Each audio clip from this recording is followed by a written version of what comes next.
Al-Quran, risalah, hukum syariat bukan karya Nabi kita Muhammad sallallahu alaihi wasallam. Murni Allah turunkan dari langit dan Rasulullah sampaikan kepada umat seperti yang beliau terima.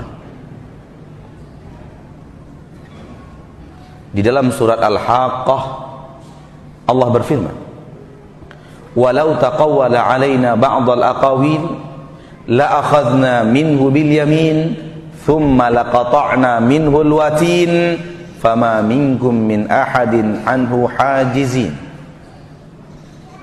Seandainya Muhammad mengarang atas nama kami sebahagian perkataan, kami akan ambil dengan tangan kanan kami, kami akan ambil dengan tangan kanan kami, lalu kami akan putuskan urat nadinya. Tak seorang pun di antara kalian yang bisa menghalangi kami untuk melakukan itu. Andai Nabi Muhammad mengarang. Akan tetapi yang realitanya bukan seperti itu. Nabi Muhammad mendapatkan wahyu dan menyampaikan seperti yang beliau terima. Dalam surah An-Najm, "Wa ma yantiqu 'anil hawa in huwa illa wahyu yuha." Muhammad tidak pernah berbicara melalui hawa nafsunya.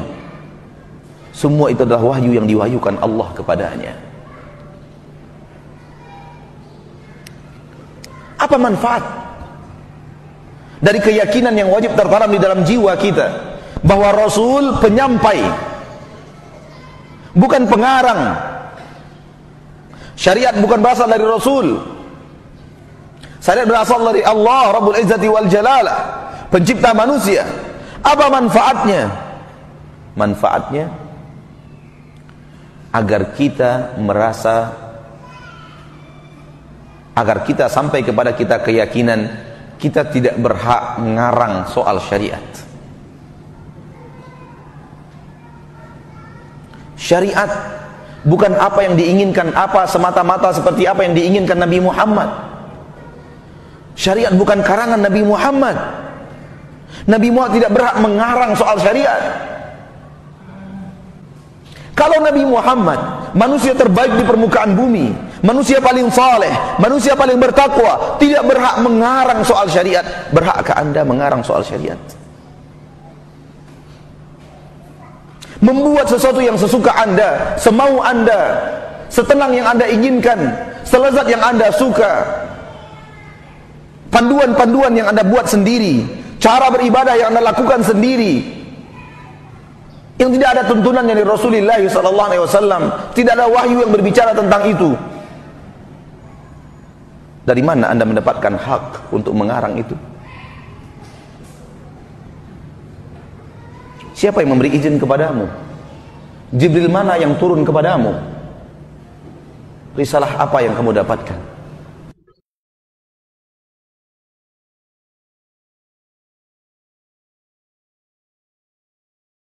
Anda tidak lebih soleh dari Nabi Muhammad, itu pasti. Anda tidak lebih bertakwa dari Nabi Muhammad, itu pasti. Anda tidak lebih pintar dari Nabi Muhammad, itu pasti. Ketika Anda tidak lebih soleh, tidak lebih pintar, tidak lebih mulia, tidak lebih bertakwa, pantaskah Anda membuat sesuatu sementara Nabi Muhammad tidak pantas membuat sesuatu semaunya? Berfikirlah wahai pelaku bid'ah. Agama ini bukan sesuai dengan hawa nafsu Nabi Muhammad. Agama ini syariat, agama ini wahyu, agama ini Allah turunkan dari langit.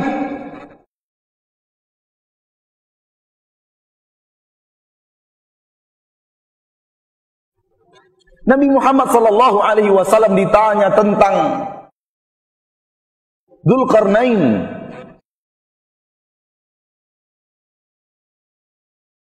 Nabi Muhammad mengatakan, besok saya jawab. Allah tahan sebulan berita di langit, tidak Allah turunkan kepada Nabi Muhammad berita tentang Dzulqarnain. Karena Nabi Muhammad sedikit terlontar kata yang tidak pantas. Besok, Rasulullah tahu apa yang terjadi besok? Tidak tahu. Baru kemudian Allah turunkan seraya turun teguran kepada Nabi Muhammad sallallahu alaihi wasallam, wala taqulanna li syai'in inni fa'ilun dzalika ghadan illa ayyasha Allah. Jangan katakan aku kerjakan itu besok kecuali kamu mengatakan insya Allah.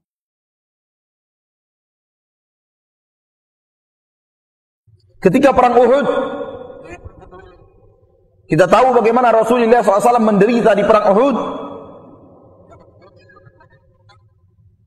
Beliau terluka, giginya rontok, sahabat-sahabatnya berguguran di medan jihad. Apa kata Rasul sallallahu alaihi wasallam?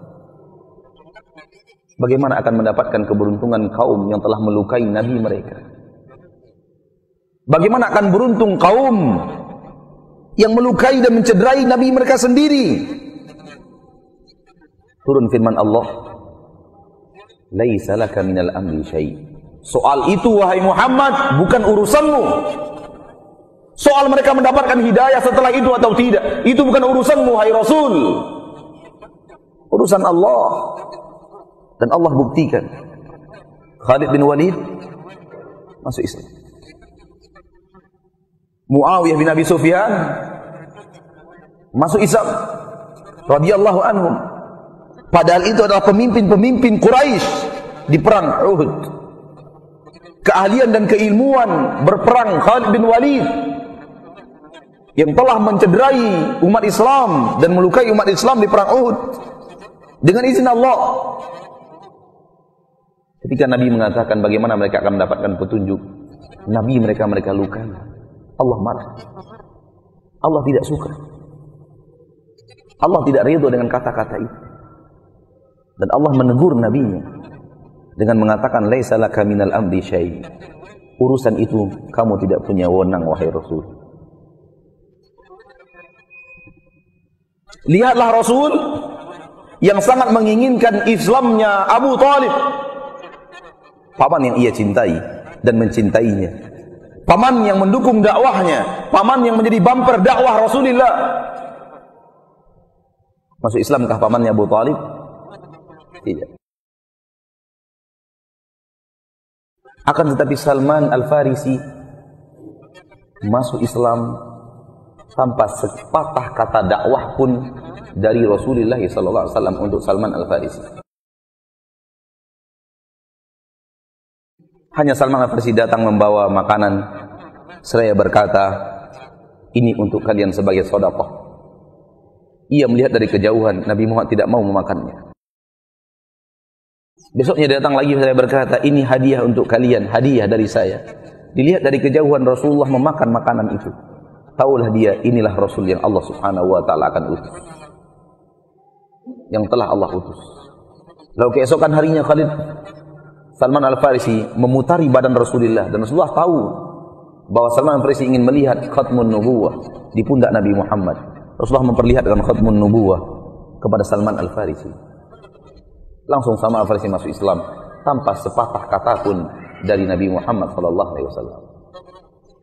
Di dalam Kitabul Fawaid, Ibnu Qayyim Al-Jauziyah berkata, seolah-olah Allah ingin mengatakan kepada Rasulnya, wahai Muhammad, kamu inginkan untukmu Abu Talib, namun aku inginkan untukmu Salman Al-Farisi. Allah yang mengatur, bukan kita. Orang yang sadar bahwa agama Islam bukanlah karya Nabi Muhammad. Orang yang sadar bahwa agama Islam tak seorang pun yang bisa menciptakan seperti agama Islam, seperti sempurnanya agama Islam, agama tanpa cacat, agama tanpa salah, agama tanpa khilaf, agama yang tidak bertentangan dengan zaman manapun, di waktu kapanpun. Agama yang bisa mengayomi seluruh manusia, dari seluruh bangsa, seluruh warna kulit, dan seluruh yang perbedaan bahasa, diayomi oleh agama Allah. Dan diatur dengan peraturan yang sempurna, peraturan yang seimbang.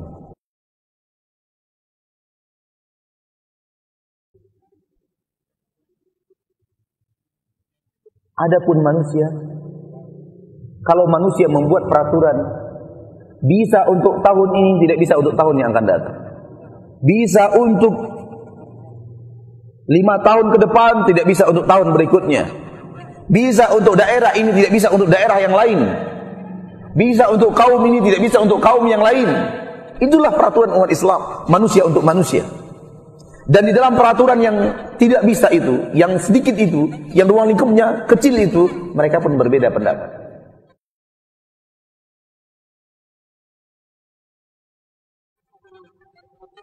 Sehingga orang bisa lari dari hukum. Dijebak dari pasal ini, dia keluar ke pasal ini. Dijebak dari pasal ini, dia keluar melalui pasal itu. Hukum bisa dipermainkan. Tetapi dalam agama Allah yang mulia, tidak bisa. Semua terpagar dengan pagar yang ketat.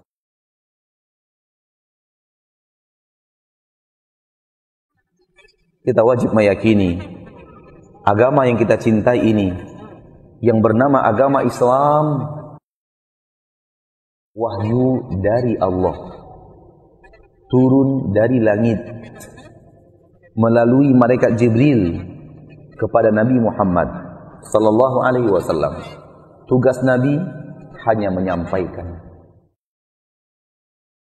Wa ma 'alaina illal balaghul mubin. Tidak ada kewajiban kami melainkan menyampaikan penyampaian yang nyata, penyampaian yang jelas. Wa ma 'alaika illal balagh. Tidak ada kewajibanmu wahai Muhammad kecuali menyampaikan.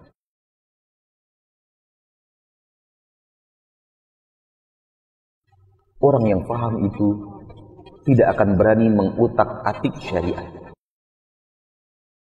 Orang yang faham itu tidak akan berani menambahkan sesuatu yang tidak ada di dalam syariat.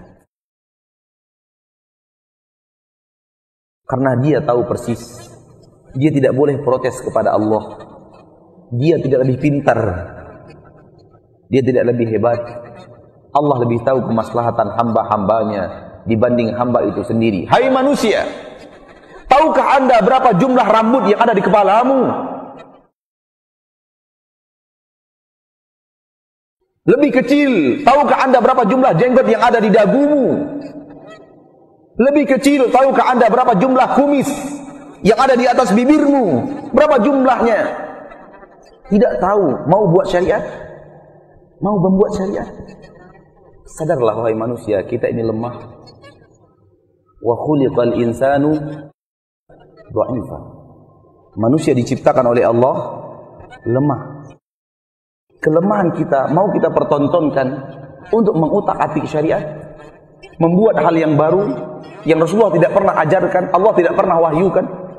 Di mana kita letakkan logika kita yang sehat? Kalaulah kita boleh membuat syariat baru, untuk apa Allah mengutus Rasul? Kalaulah boleh kita menambahkan sesuatu yang baru, untuk apa Allah turunkan firman-Nya di dalam Al-Quran? Al-yawma akmaltu lakum dinakum. Hari ini telah kusempurnakan agama kalian. Kalau masih boleh ditambah-tambah, apa makna kesempurnaan? Ketika ayat itu turun di Mekah, di Arafah, al-yawma akmaltu lakum dinakum. Hari ini aku telah sempurnakan untuk kalian agama kalian. Mayoritas kaum muslimin dari kalangan para sahabat bergembira ria, senang dan bahagia. Agama telah sempurna. Umar menangis.